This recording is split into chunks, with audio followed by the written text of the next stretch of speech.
Yung apat na babae, di ba nakausap mo sila? Lahat sila, pare-pare yung sinasabi. Naabutan na lang daw nilang nasusunog na yung biktima.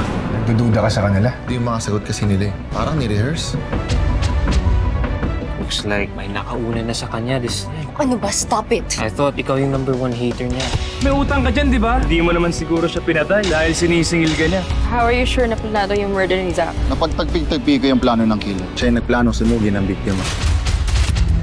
Natatakot ako. Baka pawiin sa atin si Shoka. Kuya mo siya. Namatay siya sa isang aksidente sa gym. Si Zach ba ang sisisi mo sa pagkamatay niya? Ikaw ba ang pumatay kay Zach Zamora? Hindi nga ako yung pumatay kay Zach! Pero masaya kung wala na siya! Yung may due process tayo na kailangan sundin. Babae, may alam daw siya tungkol sa pamatay kay Coach Zach. I will make your life a living hell! Miss Baldassar, sinisigurado ko, makukulong kung sino man ang may pakana nito.